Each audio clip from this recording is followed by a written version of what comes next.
we actually asked them if they were interested in a free trade agreement with us, because Greenland is of America, but I mean, how much business or how much security?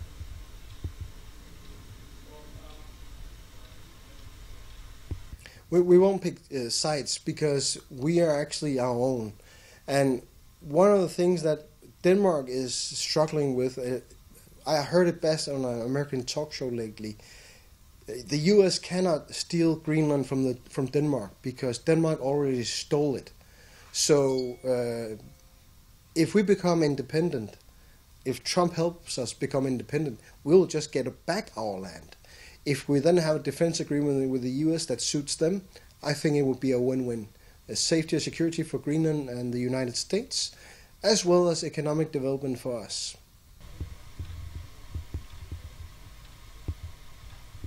It gives us a lot of leverage for Denmark because we want to get out of their kingdom.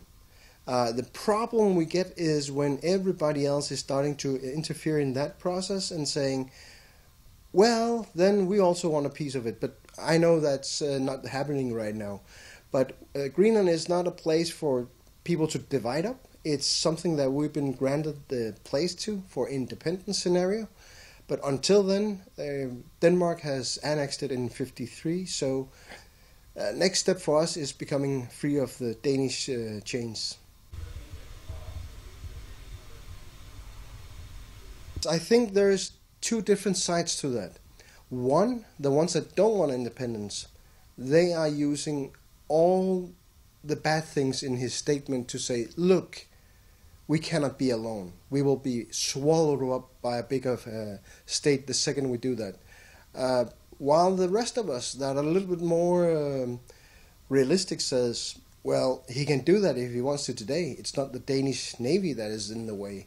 It's the international community. No? Well, then how can we make a difference with 56,000 people? Because if Trump attacks the Danish Navy, well, it doesn't mean anything to us per se. It's a Danish thing.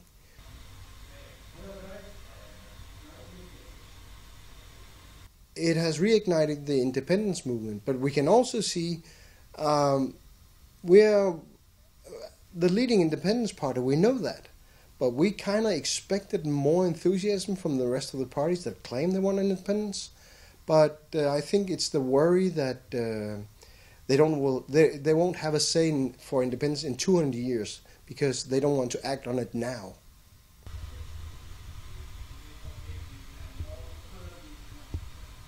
Independence will be backed by a referendum. I have no doubt in my mind about that.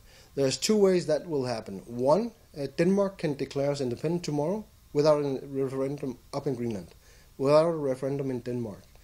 That's the first option that is possible. The second is the note that the UN Secretary General has had from Denmark since 2009 saying if the Greenlandic people want independence, they will notify the Danish government, we will negotiate the divorce, settlements, how long we will have a block grant, all that, and then that agreement will be put to a vote in the parliament. After that, a referendum in Greenland, and then the Danish parliament will effectuate that deal. So that's the path to independence for Greenland, the two different paths.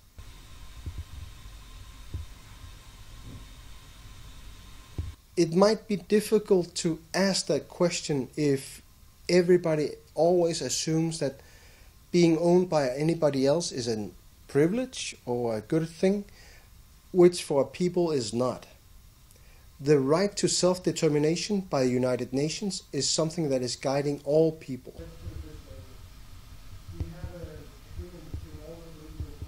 I think most people would say independence for the Inuit that has been colonized for 300 years and then annexed since 1953 until now, that's a right all countries in the world can stand behind. So I hope sincerely that if we become independent in the near future, thanks to Trump, that all the countries also will support our ascension to the United Nations as a member country. And of course, we would have the same alliances as we have today, more or less, but we would work with all our indigenous neighbors regardless of their countries up in the Arctic.